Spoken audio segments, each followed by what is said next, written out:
Okay, once again, good evening to all those who have also joined just now. तो हम लोग थोड़े time में स्टार्ट करते हैं because some of them are still joining in. Today, hopefully, we'll complete the lesson. That is lesson number 8, occupation and economy, or should I say economy and occupation. Another thing, anyone has any doubts about this lesson or about the previous lessons that I have done with you? Like I have already finished with you climate and natural vegetation and wildlife, and this is the third one that we have done together. So in सब का कोई भी queries है, you can definitely put it down over here in the chat box. I will check in some time, and after that I will definitely respond.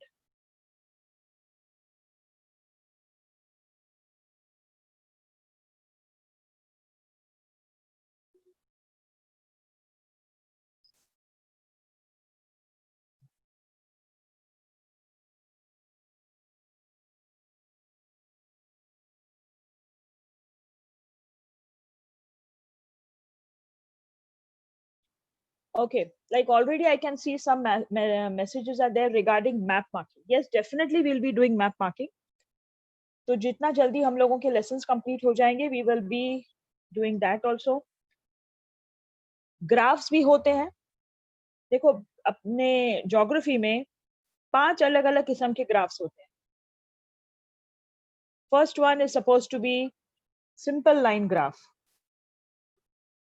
Second one is simple bar graph. Then we have multiple line graph, multiple bar graph, and compound bar graph. यहाँ पर in this lesson today, you will be seeing those graphs and you will be doing the graph reading part of it. Because there is a probability. जैसे आपने देखा है maths में भी कुछ question change हो गया. So there is a possibility that instead of asking you to make the graph, they might ask you to do the graph reading. Because पहले होता था कि 2 ऑप्शन होते थे, क्वेश्चन नंबर 6A और question number 6B. Question number 6A would be draw a graph for 3 marks. They would give us the statistics. And then based on those statistics, the graph that you make, उस पे 3 simple से questions होते थे. अब second होता था, अगर ये नहीं करना हमको तो हमारे पास एक और ऑप्शन होता था, और 6B में क्या आता था, they used to tell us to read the graph and 6 questions used to be there based on the graph that they are showing us.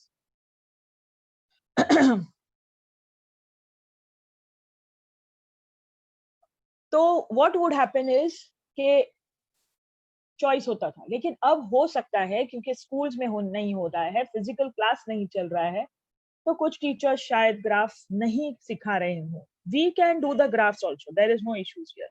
So now once our lessons are over, we will start with the map. We'll complete the maps and we will do the graphs also. This same lecture will be conducted once again because some of the students have exams and कुछ और reasons हो सकते हैं जिसकी वजह से सब बच्चे आज अटेंड नहीं कर पाएंगे. तो अगर किसी को आज दिक्कत है, like I got a message from a few students, if you have your school exams or something, you can leave and you can join for this lecture next time. Same lecture will be conducted. जो आज सुन लेगा उसको next time बैठने का जरूरत नहीं है, until and unless you feel revision है, बार-बार सुनना है, तो तुम्हारा मर्जी. ठीक है? Now without wasting any more time, I'm going to start with the lesson here.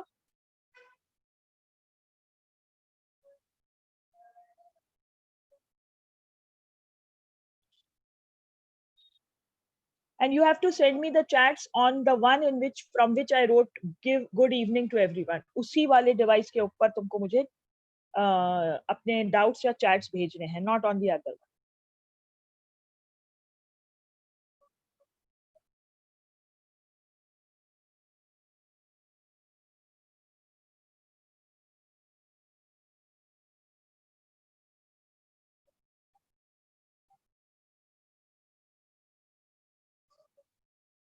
So as we saw in occupations, primary occupations के बारे में बात हो गई, सेकेंडरी ऑक्यूपेशंस के बारे में बात हो गई है, टर्शरी में सबसे इंपॉर्टेंट होता है ट्रेड। तो यहाँ पर we are going to get a topic which is fully dedicated to trading only. I am not actually, someone is asking me to change certain options. Sorry, beta, I just can't do that. That is to be managed by Shashikant sir only. So I'm very sorry, I won't be able to do that. यहाँ पर we are going to talk about trade. सबको याद होगा last year 9th standard में chapter 9 पूरा trade के बारे में। Now what is trade? Trade means when we are buying and selling things. This is trade, simple. लेकिन जब हम लोग दूसरी कंट्री के साथ ट्रेडिंग करते हैं तो उसकी दो कैटेगरीज होती है। ओके, ये स्लाइड में जो यहाँ पर जो नंबर्स दिए हुए हैं उसकी तरफ ध्यान दें। तो जब हम लोग ट्रेडिंग करते हैं तो दो चीजों का होता है, एक होता है एक्सपोर्ट्स और एक होता है इंपोर्ट्स। एक्सपोर्ट का मतलब होता है जब हम लोग दूसरी कंट्री को चीजों को भेजते हैं, when we are selling, and import is when we are buying. अब सोचने वाला बात है कि if I buy something for 500 rupees and I sell something for 400 rupees, so what is going to happen? I'm going to buy for a bigger number. तो क्या हो जाएगा? मैं ज्यादा पैसा दे रही हूँ, I'm spending more. So what will be? It will not be a favorable thing to happen. नुकसान होगा मेरा। उसी तरह अगर मैंने I have sold some things for 500 rupees, at the same time I bought some things only for 400 rupees, तो फिर मेरे पास 100 rupees बच गया, फायदा हो गया मेरा। तो इसी तरह ट्रेडिंग भी जब हम करते हैं दूसरी कंट्री के साथ, एक्सपोर्ट और इंपोर्ट, तो उस दोनों के बीच में जो रिलेशन होता है वो होता है the balance of trade, as we had studied in the earlier class. So balance of trade is what? It is a difference between the import value, मतलब क्या खरीदा, and export value, क्या बेचा, in a country for a certain period. Normally ये period क्या होता है? 1 year. 1 year में हम लोगों ने कितना व्यापार किया, कितना ट्रेड किया, वो हम लोगों का बैलेंस ऑफ ट्रेड में काउंट हो जाएगा। अब यहाँ पर जो हम लोगों को स्टैटिस्टिक्स दिख रहा है, it is from the year 2009-10, fiscal years पकड़ते हैं इसमें, इसलिए ये 2009 2010, फिर 2010 2011, 11 12, 12 एंड 30, इस तरह से 4 इयर्स का हम लोगों को स्टैटिस्टिक्स दिया है, डेटा दिया हुआ है। इंडिया ने कितने पैसे का एक्सपोर्ट किया और कितने पैसे का इंपोर्ट किया? अब हम लोग सोचेंगे अरे इतना बड़ा नंबर है, मुझे कैसे समझ में आएगा? इतना बड़ा नंबर देखने का जरूरत नहीं है, हम लोग पहला दो नंबर देखकर भी समझ सकते हैं। See the exports of India in 2009-2010, it is 178,751, that much we sold, इतना पैसा कमाया हम लोग। and then we imported, खरीदा कितने पैसे का? 288,372, मतलब हम लोगों ने ज्यादा खरीद लिया है, तो नेचुरली हम लोग नुकसान में जाते हैं, अनफेवरेबल हो गया यहाँ। 2010-2011 अगेन 251136 खरीदा, 362369,770, मतलब फिर से यहाँ पर भी जो है हम लोगों का ज्यादा पैसा खरीदने की वजह से चला गया। तो ये हम लोगों को यहाँ पे समझना है। Let's see, the first question that will be asked could be, this could be asked as a one-line answer also in the objectives. What is a balance of trade? A balance of trade is a difference. Difference कितना है between the import value and the export value of a country for a certain period. जैसे India का import हुआ 288,372 और export हुआ 178,751, तो उसमें से उसको माइनस करेंगे तो हम लोग को एक नंबर आएगा, वो हम लोगों का बैलेंस ऑफ ट्रेड बताएगा। So this is how it is calculated. आप लोग को कैलकुलेशन नहीं करना रहेगा, so don't get tensed about it. तुमको सिर्फ देखकर आंसर देना है, इस तरह से जिस तरह से यहाँ पर तुम्हारी स्लाइड पे आ रहा है। Now, which are the types of balance of trades? Again, 9th standard पढ़ा था हम लोगों ने. Which are the different types of balance of trades? Anyone can tell me? I mean, anyone can write to me the answer here? Okay, right. I already have a few right answers coming. Okay, great, great. Very nice.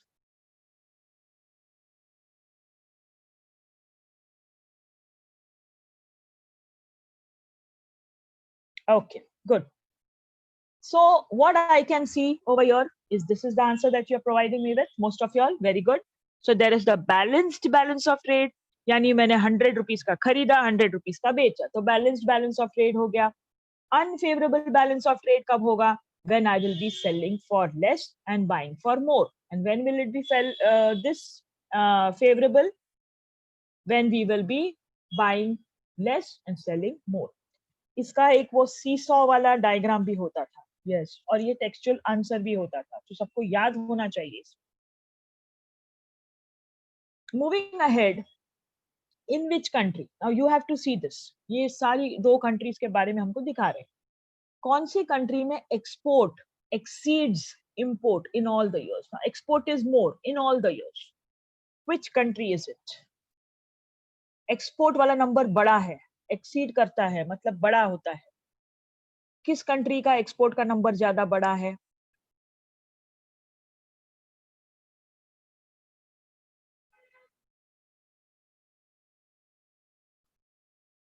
Brazil, right? So what do we see?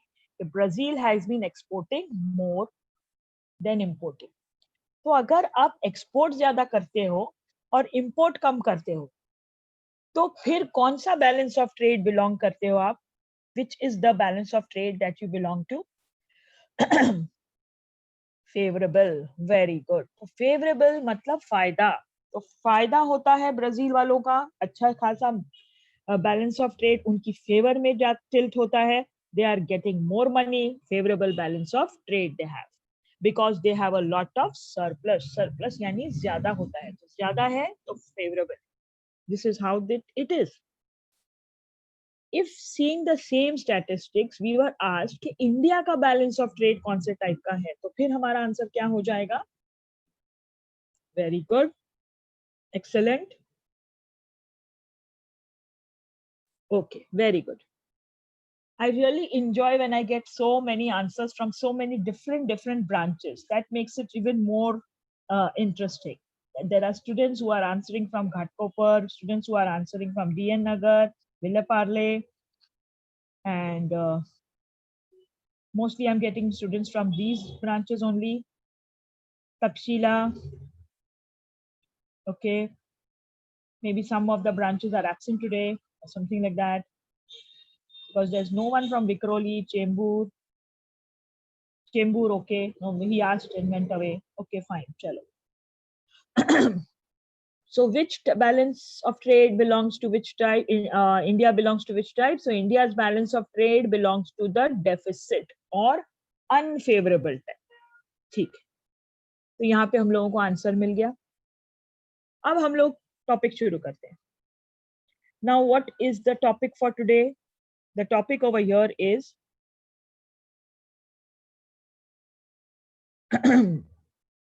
Trade in Brazil. अब Brazil का जो trade है, import और export होगा.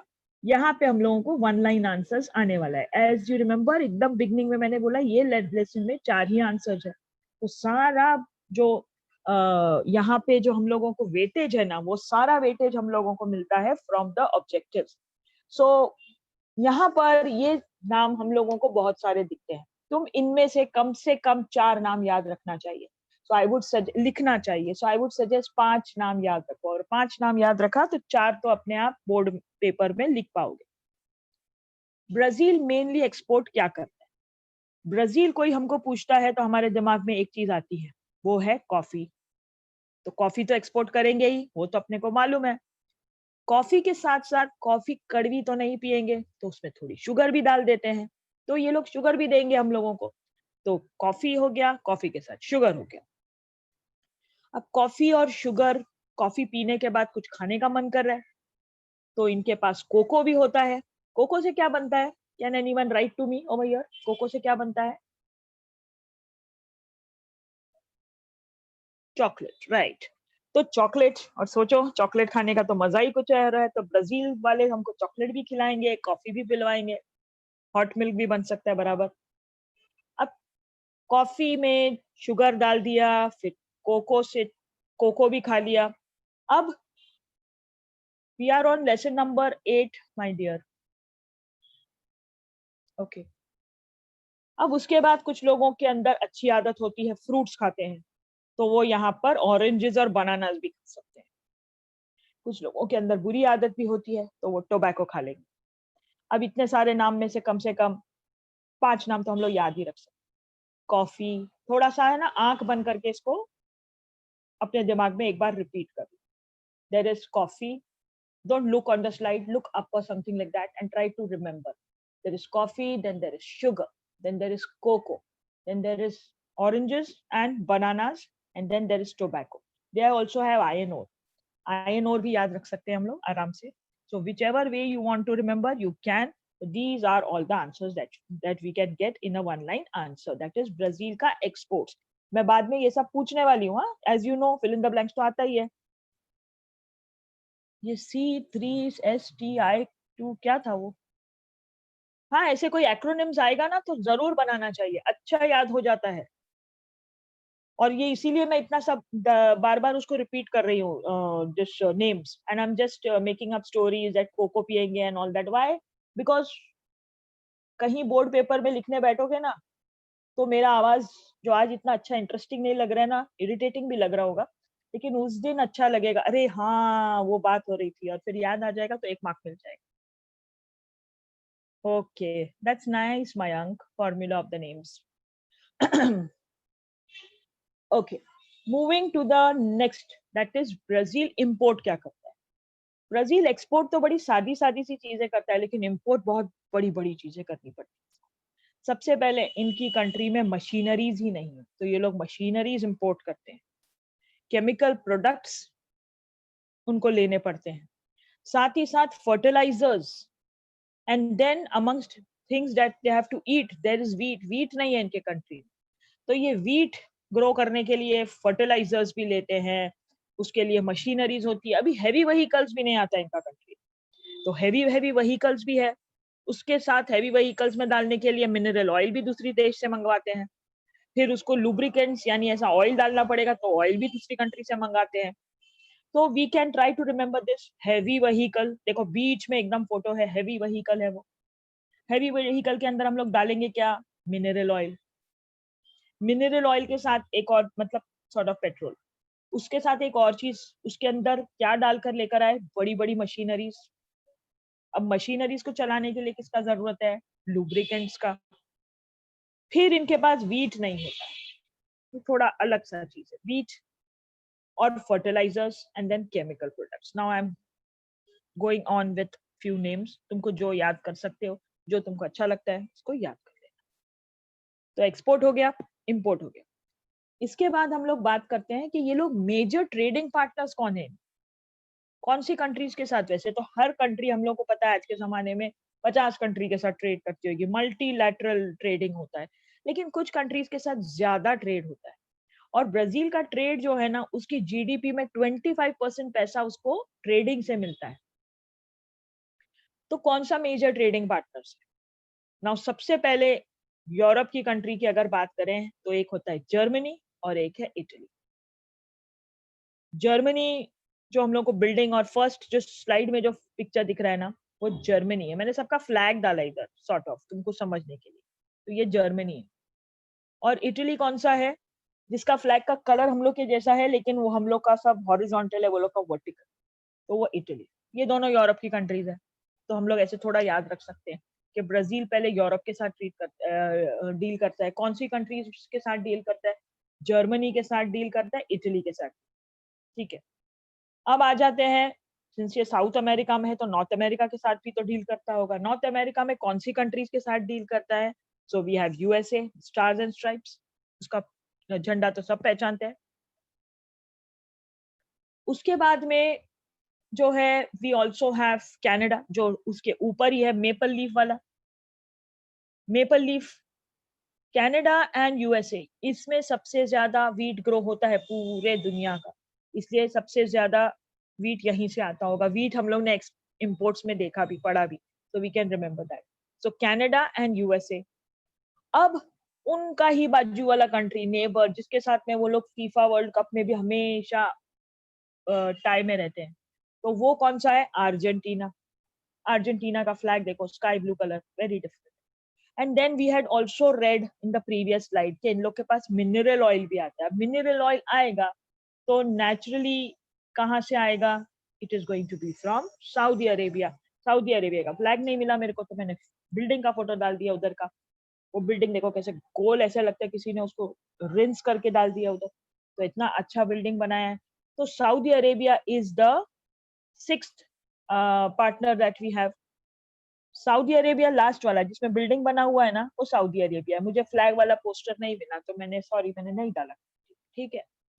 तो अभी तुम लोग को ऐसे भी अपने को फ्लैग तो बनाने का नहीं है ना उधर. तो अभी हम लोगों को ना ये 6 कंट्री के नाम याद रखने हैं. तो 6 कंट्री हम लोग देखेंगे, 2 यूरोप से, 2 नॉर्थ अमेरिका, एक उसका बाजू वाला और एक जहां से ऑयल आता है. ओके, तो इस तरह से याद रखिए. Germany, USA, Canada, Italy, Argentina and Saudi Arabia. और सबसे इंपॉर्टेंट इंडिया. ये तो हम लोग याद रखने की भी जरूरत नहीं, हम लोग को याद रहेगा. इंडिया भी उनका मेजर ट्रेडिंग पार्टनर है. उन लोग जिस सबसे ज्यादा जिनसे ट्रेड करते हैं उसमें इंडिया है. ओके, ये हो गया ब्राजील का बात. तो ब्राजील इंपोर्ट क्या करता था? Coffee, sugar, cocoa, oranges, bananas, tobacco, iron ore. उसके बाद में हम लोग ने देखा वो इंपोर्ट क्या करते हैं. तो हमने देखा बड़ी बड़ी हैवी व्हीकल्स. फिर उसके बाद में हम लोग ने देखा उसको चलाने के लिए मिनरल ऑयल. फिर हम लोग ने देखा कि उसको चलाने के लिए lubricants. then there was machineries, then there were chemical products, then there was also wheat and fertilizers, and then the major trading partners. We saw their pictures over here. Now we will come to our country, India. As I told you last time, whenever there is Brazil, the color is blue, and whenever there is India, the color is little peachish.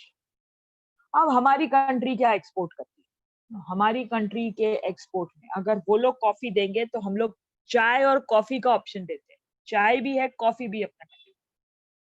अभी किसी को मसाला चाय पीना है तो हम लोग spices भी बेच सकते. तो चाय हो गया, कॉफी हो गया, साथ में स्पाइसेस भी हो गया. अब चाय कॉफी पी लिया, अब कुछ खाने का मन कर रहा है तो हम लोग मैंगोज दे सकते हैं. वो तो अपना रत्नागिरी का ही सबसे फेमस है. तो मैंगोज भी दे दो, चाय पी लो, मसाला चाय P low, coffee P low और फिर मैंगोज भी खा लो. इसके बाद में कपड़े वपड़े पहनने का मन कर रहा है तो अपने पास कॉटन और सिल्क टेक्सटाइल्स अवेलेबल है. अब थोड़ा एसेसरीज भी लेने का साथ में मन कर रहा है तो हम लोग के पास लेदर और लेदर गुड्स भी है. और आयरन ओर उनके पास भी था, हमारे पास. Okay, so these are the things that India is exporting: tea, coffee, spices, mangoes. Then we have cotton and silk textiles, leather and leather goods, and finally the iron ore, which is common for both the countries. So these are India's major exports. अब India import क्या करता है? पता है, जो हम लोग के 4 मेजर एक्सपोर्ट्स है ना, टी, कॉफी, स्पाइसेस, मैंगोज, उन सब का जो हम लोग पैसा हम लोग को मिलता है ना, उस सब पैसे से हम लोग एक ही चीज खरीद पाते हैं. उसमें भी हम लोग को अपना पैसा डालना पड़ता है और वो है अपना सबसे बड़ा इंपोर्ट, पेट्रोलियम. इसलिए हम लोग बोलते रहते हैं ना, पेट्रोल वेस्ट मत करो, कार पूलिंग करो, छोटा डिस्टेंस है तो वॉक करो. क्यों? क्योंकि हम लोग की कंट्री का सबसे ज्यादा पैसा खर्च होता है पेट्रोलियम. जो 4 चीजों को बेचकर हम लोग नहीं कमाते, वो एक चीज खरीदने में हम लोगों का चला जाता है और भी एक्स्ट्रा देना पड़ता है. बाकी सब तो पैसे दे देकर खरीदना पड़ता है. इसलिए हम लोगों का, हमने देखा ना, बैलेंस ऑफ ट्रेड एकदम अनफेवरेबल. तो हम लोग इंपोर्ट क्या करते हैं? पेट्रोलियम. इतना भाषण मैंने पेट्रोल पे दिया, अभी याद है. मशीन्स भी मंगवाते हैं दूसरे कंट्री से. तो कार वार चलाते हो तो पेट्रोल की जरूरत पड़ती है. मशीन डैडी लोग के काम में आने वाली चीजें हैं. फिर मम्मी के काम में आने वाली चीजें भी है, हम लोग मंगवाते हैं ना अपना कंट्री में. मम्मी को भी इतना नाराज नहीं करना है. तो पर्ल्स एंड प्रेशियस स्टोन्स आ जाते हैं, गोल्ड और सिल्वर भी आ जाता है हमारे देश में. फिर तुम लोग बेचारे क्यों पीछे रह जाओगे? तुम लोग पढ़ाई लिखाई करोगे, तुम्हारे लिए हम लोग पेपर मंगवाते हैं अपने देश में. और फिर बहुत पढ़ाई करते हो तो बेचारे सर दर्द होने लगता है तो मेडिसिन भी मंगवा दिया तुम लोग के लिए. देखो कितना ध्यान रखता है हम लोग का देश. तो पेट्रोलियम हो गया, मशीन हो गया, पर्ल्स एंड प्रेशियस स्टोन्स हो गए, गोल्ड एंड सिल्वर, पेपर और मेडिसिन. हाँ, medicine for old people. Yes, you are right Riya. Okay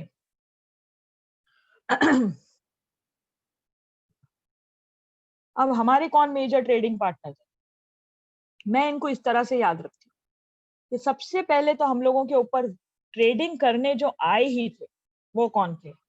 UK, United Kingdom, they came over here as traders, तो आज भी हमारा सबसे ज्यादा ट्रेडिंग तो उनके साथ होना ही है, so that is UK.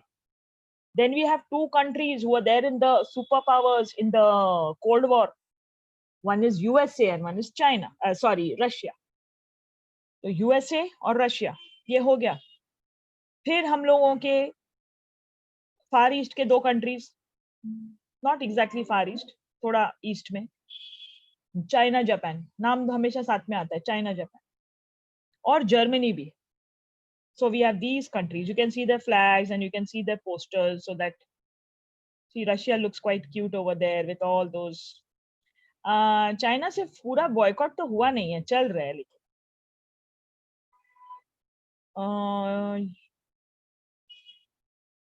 No, okay. Brazil is not one of our major trading partners. Here we are talking about major trading partners. वैसे तो हम लोग भी लेते हैं सऊदी अरेबिया से ऑयल, देखा हम लोग ने कितना इम्पोर्टेंट है वो भी, लेकिन उनसे ज्यादा चीजें हम लोग यहाँ से भी खरीदते हैं, इसलिए सब ये भी काउंट हो जाता है. So we have, I would remember like this: UK, then USA and Russia, China and Japan, and then we have Germany. Okay. तो यहाँ पे अपना मेजर ट्रेडिंग पार्टनर्स का बात हो गया. अब तुमको शायद इधर एक और चीज बतानी पड़ेगी, दैट इज इंडिया और ब्राजील के बीच में क्या ट्रेड हो गया. अभी दुनिया के साथ ट्रेडिंग का बात खत्म, अब हम लोग इंडिया और ब्राजील के बीच की ट्रेडिंग का बात करें. इंडिया की बहुत सारी कंपनीज है जिन्होंने वहां पर ब्राजील में इंडस्ट्रियल सेंटर्स बनाए, बहुत पैसा इन्वेस्ट किया, कैपिटल इन्वेस्ट किया है वहां. और इंडिया की जो कंपनीज जो वहां पर है वो अलग अलग सेक्टर्स में है, बहुत फैली हुई है हमारे देश की कंपनीज वहां पर, इसलिए हम लोग उनके one of the major trading partners भी थे, हम लोग ने पढ़ा आगे. कौन से सेक्टर्स में है हमारे देश के लोग? IT sector. There is a very famous company known as Tata consultancy. Tata consultancy का वहां पर भी ब्रांचेस है, वहां पर भी वो लोग काम करते हैं. हाँ, टीसीएस. फिर फार्मास्यूटिकल्स, बहुत सारी फार्मास्यूटिकल्स यानी मेडिसिन बनाने वाली कंपनी, वो वहां पर भी बनाया है लोगों ने कंपनी और वहां पर बनाते हैं.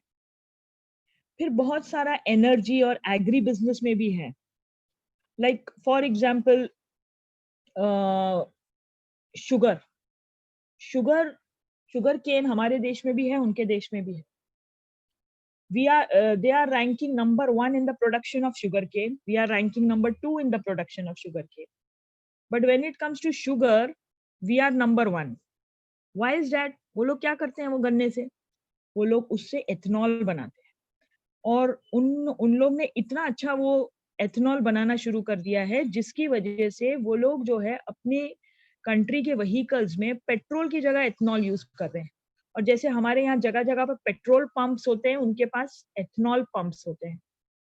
Our country is also trying to do that, because if we do that, no, we will save a lot of money on petroleum.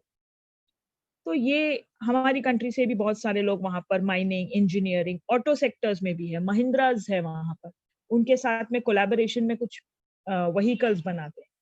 Okay. अब यहाँ पे जो मैंने स्लाइड डाला है ना, वो मेरा मिस्टेक हो गया. देखो, ये जो वेस्ट कोस्ट नाम का जो शूज दिखता है ना, ये ब्राजील का शू है जो इंडिया में मिलता है. तुम बाटा में जाओगे ना, तुमको ये शू मिलेगा वेस्ट कोस्ट, ये ब्राजील का जूता है. और ये जो बस हम लोगों को दिख रही है ना, मार्को पोलो लिखा होता है इसके सामने, ये बस भी जो है ब्राजील और टाटा, ब्राजील की कंपनी और टाटा कंपनी ने मिलके बनाई.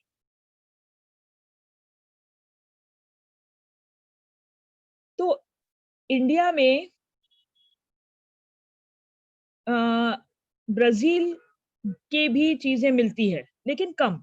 जैसे एक वो शू मिलता है वेस्ट कोस्ट बाटा में. ब्राजील की कंपनीज ऑटोमोबाइल्स में है, जैसे मार्को पोलो नाम होता है. मोस्टली तुम्हारे देखो स्कूल बसेस भी होती है इसकी बनी हुई. Marco Polo brand. IT, mining, biofuels, like I told you, they are trying to make ethanol over here in our country. Footwear में they have come over here. लेकिन ब्राजील की चीजें इंडिया में कम मिलती है. अगर ब्राजील जाओगे तो वहां पर इंडिया की चीजें ज्यादा मिलती है, इसलिए हम लोग उनके मेजर ट्रेडिंग पार्टनर्स में हैं, वो हमारे मेजर ट्रेडिंग पार्टनर्स में नहीं। So this is how it is. So I hope अभी तक हम लोग ने जो ट्रेड का बात किया तुम लोग ने सुना, उधर से बड़ा आंसर तो नहीं लेकिन छोटे छोटा आंसर आने वाला है। So let's see, let's try to understand GST. Taxes, taxes बहुत इंपॉर्टेंट होते हैं इकोनॉमी के लिए, ट्रेड के लिए कंट्री की, और इसलिए इंडिया ने रिसेंटली जीएसटी शुरू कर दिया। जीएसटी हर पूरे देश पे एक tax, all over the country, her commodity और सर्विस के ऊपर एक समान टैक्स लगाना है, उसको जीएसटी बोलते हैं, that is goods and service tax. ये ब्राजील में भी होता है। ब्राजील में गुड्स और सर्विसेज टैक्स जो है वो 1984 से चल रहे हैं। इंडिया की तरह ब्राजील में भी जीएसटी के स्लैब्स होते हैं अलग अलग, किसी चीज के ऊपर 7% और 10% और 12%। Okay, so one country one tax, that is the aim. So this is what we can say about GST. This is just a small do you know in case something is asked from there. Now fill in the blanks are coming in front of you. Let's see how many of you can attempt and give answers. The more the better. Among minerals, Brazil exports. कौन सा mineral export करता है वो? एक ही mineral था, बाकी कुछ दूसरे चीजें थी। Yes, I already got one answer too. Okay. Fine. I'm asking mineral export, export मतलब बेचता है, अपने देश से बाहर डालता है, जिसमें मैंने बोला था कॉफी है, शुगर है, तो वो मिनरल नहीं है, बराबर। फिर बनानाज एंड ऑरेंजेस, वो भी मिनरल नहीं है। और फिर उसके बाद मैंने बोला था कोको, और कुछ गंदे लोग टोबैको भी यूज करते हैं। फिर एक मिनरल है, अपन भी देते हैं, वो लोग भी बेचते हैं, बराबर। Iron ore is the answer, very good. फिर main trading partner of Brazil from gulf country. Wow, इधर आंसर सबका राइट आ रहा है, मतलब प्रॉपर प्रॉपर ज्योग्राफी आता है सब। गल्फ कंट्री बोले समझ में आ गया सब, वेरी गुड। अब थर्ड आंसर, हाँ थर्ड, चलो अभी सेकंड वाला खत्म, बहुत जन ने आंसर दे दिया, अभी थर्ड वाला। India's major trading partner from the continent of Europe, एक यूके है, दूसरा wow Germany. Germany is the right answer. Now fourth, major trading partner and neighboring country of Brazil. Okay, 1, 2, 3, 4, 5. Okay, okay, now I got the answer. Argentina, very good. Dash are an important part of the economy and trade of any country.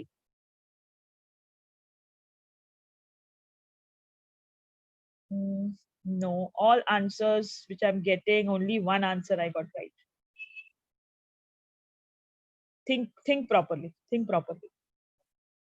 Dash are an important part of economy and trade of any country. Yes, now okay, what mixed answers are there? Answer, the right answer is taxes. India has now switched to the dash tax. हाँ बराबर है, यहाँ पे answer सही आ रहा है, the answer is GST. Now the last one, Dash 2 has adopted the GST from 1984. Brazil. Okay, great. See the answers, take a screenshot and keep for reference if you feel so.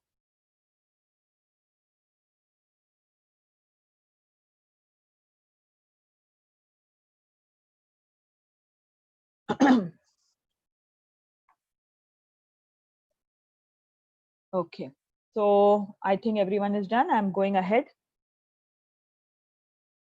Now, this is what I was telling you. I will clear your doubt later about the first FIB. Okay. Now, this is what I was telling you कि graph इस तरह से होते हैं. You must have seen this in your textbook. This is from the textbook only. यहाँ पर what we are seeing is contribution of trade in the GDP. GDP मतलब जो gross domestic product, total income जो हमारा country को आता है, उसमें से कितना पैसा हम लोग को ट्रेड से आता है. तो इंडिया का भी देखो और ब्राजील का भी देखो। यहाँ पर 1960, 70, 80, 90, 2000, 2010 और फिर बिकॉज 2020 तब आया नहीं था, इसलिए 2016 का इन टर्म हम लोगों को नंबर दिया है। दूसरी तरफ हम लोगों को दिखा रहे हैं the percentage, and percentage is 0, 10, 20, 30 ऐसे आगे तक 60 तक लिया है क्योंकि उसके ऊपर तो गया नहीं। Now there are two lines over here. So the graph which has got two lines is known as a multiple line graph. Multiple line graph can be 2 lines or more. It could be 3 lines also. Mostly हम लोगों को 2 lines वाले graph ही दिखाते हैं, लेकिन ऐसा नहीं है कि 3 लाइन वाला नहीं आ सकता, 3 लाइन वाला भी आ सकता है। अब यहाँ पर जो नंबर्स है ना, अपना टेक्स्ट बुक में ही प्रिंटिंग थोड़ा सा एरर है, तो थोड़ा सा ध्यान से आंसर देना। 1960 मतलब पहला वाला, ये बीच बीच में हम लोगों को वो आते हुए दिख रहे हैं। जो डॉट है वो बीच में आ रहा है, वो बीच में नहीं आना चाहिए था, वो प्रिंटिंग एरर है टेक्स्ट बुक का। So you take accordingly properly and give answer. Now in which year? Now the red line is for India, pink line, and the blue line is for Brazil. In which year was the percentage of trade in GDP highest in India? Highest in India कौन से year में जा रहा है?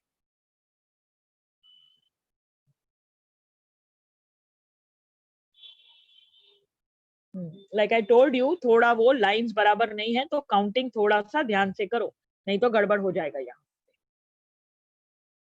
It is in 2010. देखो सबसे ऊपर जो है ना वो second last है और last वाला 2016 है. So 2010 is the right answer. If you have a textbook with you, then I don't know the page number. One of you can just write to me the page number if you have the textbook. 58. Okay, thank you. So page number 58, you will see this graph. You can see it from there and give the answers, or you can even write the answers in your textbook for your own reference.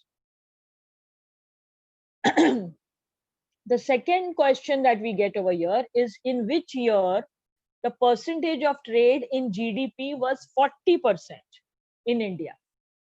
तो कौन से year में 40% है?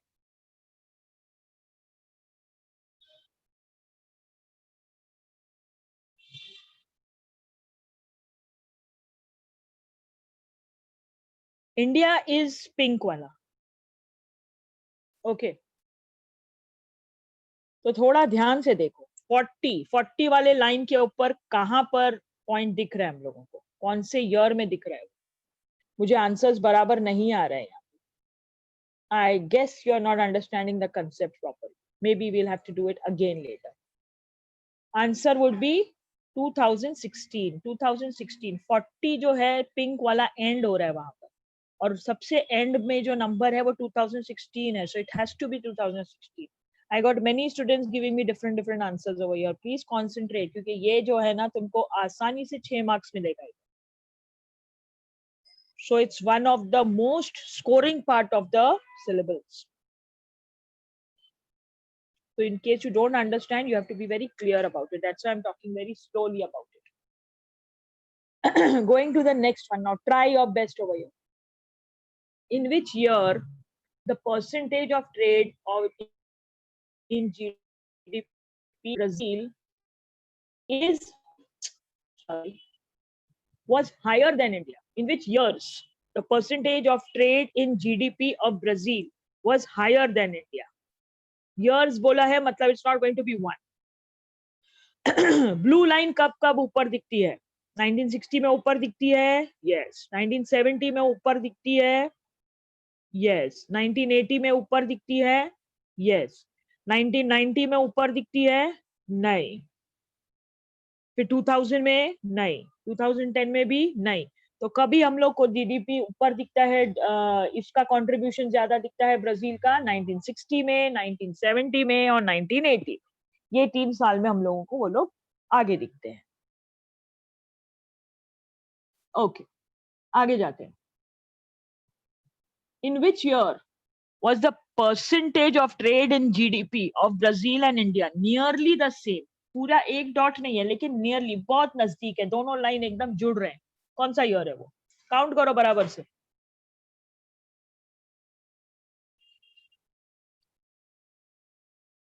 1990।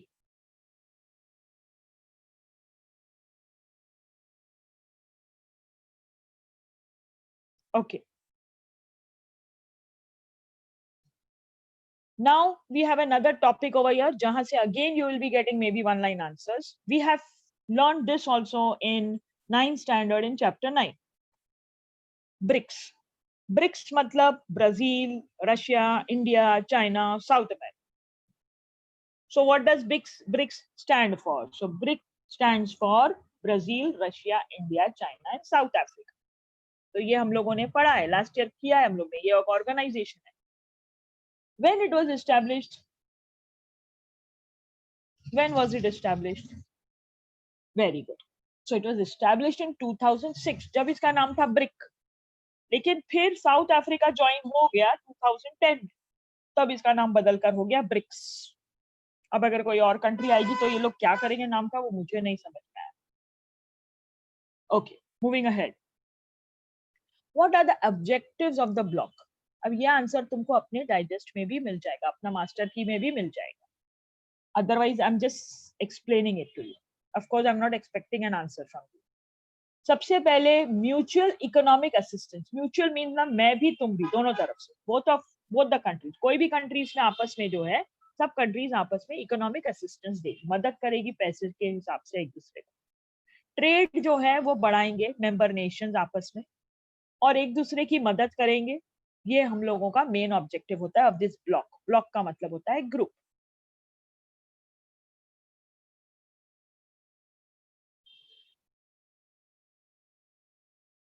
Sorry,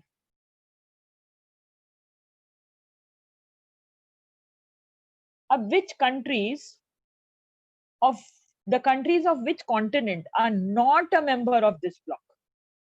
तो इसमें हम लोगों को दिखा कि कौन सा कंट्री का मेंबर नहीं है. नॉर्थ अमेरिका का कोई मेंबर नहीं है, ऑस्ट्रेलिया का कोई मेंबर नहीं है, एंटार्क्टिका लिखने का जरूरत नहीं है क्योंकि एंटार्क्टिका में कोई कंट्री है ही नहीं, कोई रहता नहीं वहां पे सिर्फ रिसर्च हो. Okay, so we need not write that. So countries of North America and countries of Australia. Even if you write Antarctica, no, it won't be considered as wrong or anything. They are asking continents, so we are not going to name any countries here. North America and Australia. फिर which continents do the member countries lie? कौन से है यहाँ पर? तो हम लोग को दिखा ब्राजील मतलब साउथ अमेरिका, हम लोग को दिखा Russia, part of it is in Europe, so वो यूरोप हो गया.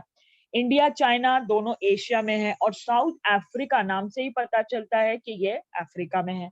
तो यहाँ पर हम लोग देखते हैं members are from South America, Asia, Europe and Africa.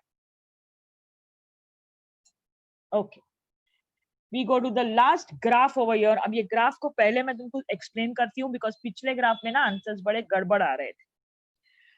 Through BRICS, जब हम लोग ब्रिक्स के थ्रू ब्राजील और इंडिया ने एक पार्टनरशिप बनाई, बहुत सारे ट्रेड के एग्रीमेंट साइन किए, बहुत सारे बायलैटरल इन्वेस्टमेंट्स हुए. बायलैटरल मतलब दोनों तरफ से इन्वेस्ट किया. वो लोग ने हमारी कंट्री में, हम लोग ने पढ़ा आगे, उन लोग ने हमारी कंट्री में इन्वेस्ट किया, हम लोग ने उनका कंट्री में इन्वेस्ट. अब ये फिगर 8.6 है जो ये ट्रेड बिटवीन इंडिया और ब्राजील के बारे में हमको बता रहा है. From year 2008 to 2006, 15, 8, 9, 10, 11, 12, 13, 14, 15, every year का they are showing us. This is between us two countries only. हाँ, नहीं तो तुम बोलोगे बिगिनिंग में जब लेसन शुरू किया था तो हम लोग एक्सपोर्ट में एकदम नीचे थे, और उससे कंफ्यूज नहीं करना इसको. वो वर्ल्ड में अपना कंट्री के बारे में था, ये सिर्फ ब्राजील के बारे में. देखो यहाँ पे इम्पोर्ट मतलब हम लोग कितना ब्राजील से लेकर आते हैं, वो पिंक लाइन है. तो 2008 में हम लोग लाते थे, कितना लाते थे, और एक्सपोर्ट यानी कितना हम लोग बेचते थे. तो यहाँ पे हम लोगों को दिख रहा है कि 2008 में हम लोग ज्यादा खरीदते थे या बेचते थे, इंपोर्ट करते थे या एक्सपोर्ट करते थे. What is up? What do you see up?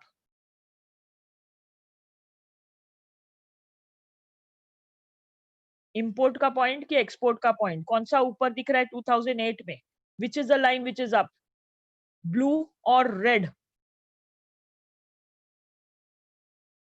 Yes. So blue line, that is export. So in 2008 we were exporting more. That means what kind of trade we were having? We were having a favorable trade.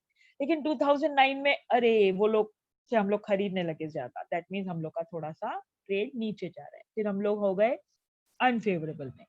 फिर 2010 में again हम लोग का trade increase हो गया. 2011 में और increase हो गया. लेकिन 2012 में फिर से नीचे आ गया. फिर से वो लोग आगे बढ़ गए. लेकिन फिर 2013 में हम लोग काफी आगे चले गए. 2014 में भी हम लोग आगे हैं. 2015 में भी आगे हैं. तो मतलब 12 और 9 को छोड़कर हर बार हम लोग उनसे आगे ही हैं, according to this particular graph. Now, keeping this in mind, let's answer a few questions here. First one, in which years did the value of exports to Brazil exceed the imports? So Brazil को हमारे exports are exceeding. Which are the years? Okay.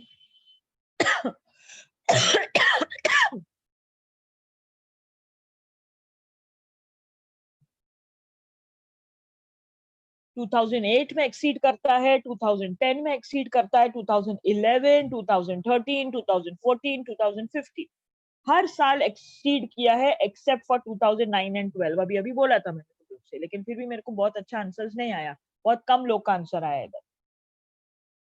In which year, ये थोड़ा सा सोचना पड़ेगा. In which year was trade with Brazil most favourable? Most favourable मतलब अपना export और इंपोर्ट के बीच का डिफरेंस. और डिफरेंस सबसे ज्यादा बड़ा गैप कौन से ईयर में दिख रहा है? Yes, few answers I am already getting which are right. Okay, so most favourable trade has been in the year 2013. 2013 में अगर हम लोग देखें तो हम लोग ने इंपोर्ट बहुत कम किया. कितना इंपोर्ट किया है?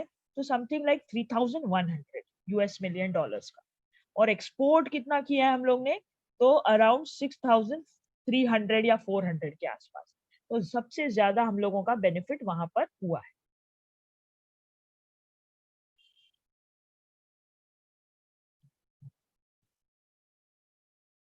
So you have to comment. That means you have to write a line or two sentences on this balance of trade. So what are you going to write?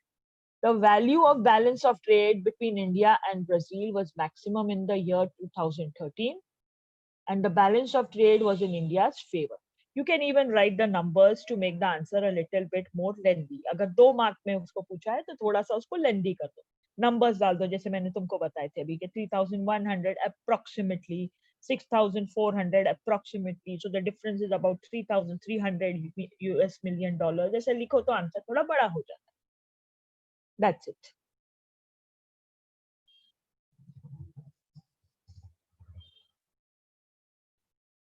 Then one more question they are asking us. From which year the value of exports to Brazil have exceeded the value of imports? कौन से साल से? Brazil से हम लोग exceed ही करें, हम लोग कभी नीचे आए ही नहीं. So we can definitely say 2012. See, in the year 8, 10, 11, 13, 14, 15. We can also say it in simple way, like 12 onwards, it has always been up. We can say it that way also. Dono answers will be considered right in the board exam. Now here we have to simply write a note on the trade between Brazil and India. अब यहाँ पर naturally you will have to put something from your own. So it is something like this, like I have made small over here. वैसे अपने को master की में भी answer मिल जाएगा. Trade between India and Brazil has not been consistent. Same नहीं रहा है ना, तो वो लिखेंगे हम लोग पहले. Most of the time India का trade favorable रहा है क्योंकि ज्यादा time we saw favorable happening. With exports being more than the imports. Teacher को समझ में आना चाहिए फेवरेबल का मतलब क्या होता है कि एक्सपोर्ट ज्यादा था, इंपोर्ट कम था. 2015 India Brazil has shown a downfall. दोनों वो साल में दोनों कम हो गया. हम लोग ने इंपोर्ट भी कम किया, हम लोग ने एक्सपोर्ट भी कम किया. तो वो एक ऑल टाइम लो हम लोगों को दिख रहा है, तो हम लोग उसके बारे में भी लिख सकते हैं. तुम 2013 में सबसे बेस्ट था, ये पॉइंट भी डाल सकते हैं. तुम पूरा डिटेल में, ये अगेन पर्सनल इवैल्यूएटिव टाइप का आंसर है, तो you can put anything that you feel, but it should be right. So go according to whatever you feel is okay. तो यहाँ पर हम लोगों का टॉपिक और लेसन कंप्लीट हो गया. जब यह लेसन रिपीट हो रहा होगा So only if you think that you want a revision, you may sit, or you need not. Another thing is, if anyone has any queries, you can definitely ask me in the chat box. Otherwise, I am stopping the recording now.